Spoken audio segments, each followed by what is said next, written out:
отправили от центра занятости. И она мне предложила, говорит, пошли, сходим, просто спросим, возьмут ли тебя на работу, смогут взять с второй группой инвалидности. Сказали, да, конечно, приходите, мы посмотрим, посмотрите вы, посмотрим мы, или если вам понравится, то мы вас обязательно возьмем. З тих пір Юля працює у розрахунковому департаменті Київводоканалу вже більше року. Я живой человек, мне тоже иногда тяжело. Я складываю маршруты контролерам, обзваниваю адреса. И иногда я не хочу звонить, потому что я устала, но все-таки я понимаю, что это моя работа. У меня такой коллектив, который мне не дает скучать, расстраиваться. И я почти счастливый человек, в общем. І це говорить дівчина, що з народження живе з діагнозом ДЦП. Я 7-месячный ребенок. И поэтому вот так вот. Ну, долго, конечно, не могли определить. А потом уже, когда пора было ходить, а я не пошла, тогда уже поставили диагноз.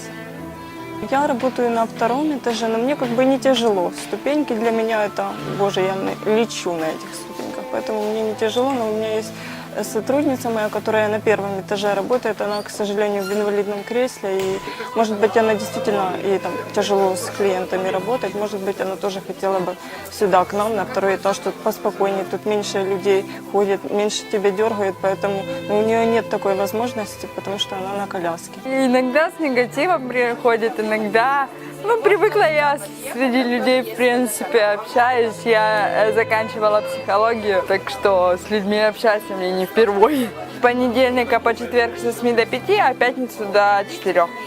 С 8 до 4. Целый день, то есть общаюсь с людьми, они мне на консультации записаны, по поверку на пломбировку счетчика, в общем, в базу вбиваю.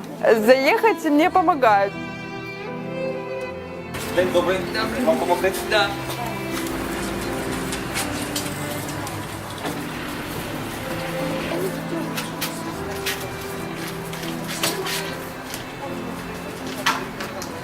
Когда мы с ней впервые встретились, наверное, я волновалась намного больше, чем волновалась эта девочка. Мы бы хотели перевести ее с первого этажа, работа с абонентами, безусловно, тяжелая, но для этого у нас нет условий. До второго этажа в кабинеты, где принимают бэк-офис, нет возможности ей подняться. Для этого, безусловно, нам нужен спеціалізований ліфт. На сьогоднішній день у товаристві Київводоканалу працює, тільки уявіть собі, 200 людей з особливими потребами. І перші кроки для покращення їх умов перебування на роботі вже зроблено. Зроблений був пандус, для того, щоб можна було заїхати на кріслі. Також був зроблений туалет саме для таких людей. Додатково застосовується програмне забезпечення для наших працівників, які мають допомогти виконувати свою роботу. Та й працювати ще є над чим. Мы очень многих выпускников КПИ с удовольствием, которые в силу обстоятельств оказались в инвалидных креслах, мы с удовольствием взяли на работу. Но ввиду того, что наш транспорт Киевводоканала не приспособлен для перевозки таких людей, мы не можем это сделать. Здравствуйте. Договор хочу заключить. Извини, пожалуйста, я плохо слышу. Подожди минуточку. Хорошо. Просто позвать нашего языка, чтобы короткое общение. Хорошо, минуточку, я вернусь.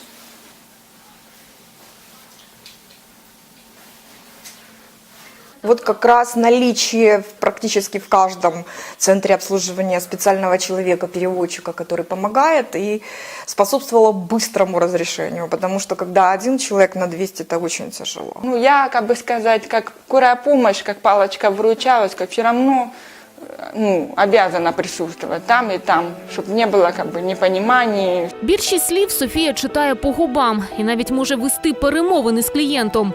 Та іноді потребує допомоги. Я вначале работала на первом этаже на ресепшн ксероксом.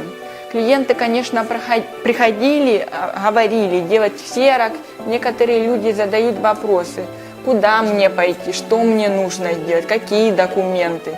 Я не все вопросы могу отвечать. Иногда люди возмущаются.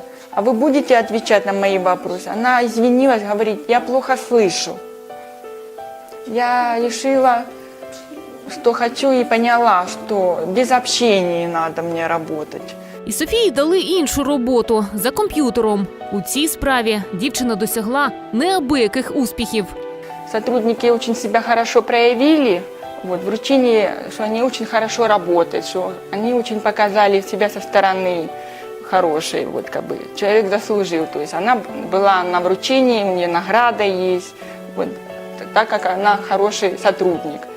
Работа всегда есть, но, к сожалению, всегда не хватает для работы техники, вот, ноутбук. Многие сотрудники как бы приносят свои техники, то есть ноутбуки для работы.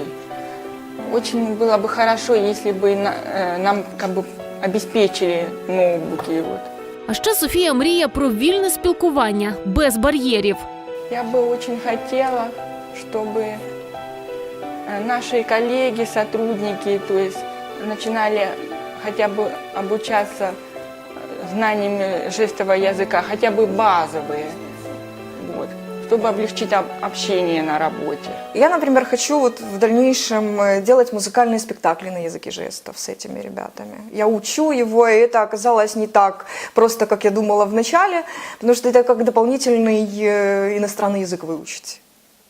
Он имеет, как любой язык, свои диалекты, он имеет жаргон, он имеет, ну, как полноценный язык. Было бы хорошо, если бы, ну, технически, там, физически, материально была возможность организовать дополнительные курсы для желающих выучить этот язык, для большего и глубокого понимания всех остальных. Мы столкнулись с тем, что люди, которые плохо слышат, им необходимо общаться, но для этого в каждом компьютере должна быть веб-камера, потому что телефон, СМС – это отнимает очень много времени и намного быстрее, если они общаются посредством скайпа. Ба більше, веб-камери полегшили і співпрацю з клієнтами. Если клиенты с нарушением, то есть слуха, вот по поводу квитанции возникают вопросы. То есть можно общаться через камеру Skype для решения вопросов, чтобы человек не ехал. І виявилось, що людей з вадами слуху серед клієнтів чимало. Мы не задумывались, почему так много каких-либо невыполненных заявок или еще чего-то, потому что оставалось невыполненными только лишь потому, что мы не могли дозвониться до людей. И тогда в наш биллинг мы ввели дополнительную строку, где можно прописать: «Я не слышу, прошу общаться со мной посредством СМС». София нам тогда очень помогла, ведь в наши ЦОСы, центры обслуживания, приходят люди, которые, к сожалению, нас не слышат, а мы не умеем их понимать. Обращение через сайт с пометкой «Прошу мне писать». К сожалению, таких 10%. Таким людям дійсно можливо спочатку важко спілкуватися з нашими працівниками, але згодом, з часом звикають один до одного, і таким чином відбувається інтеграція в суспільство. І це головна мета, щоб люди не боялися спілкуватися з людьми, які не потребують додаткових потреб.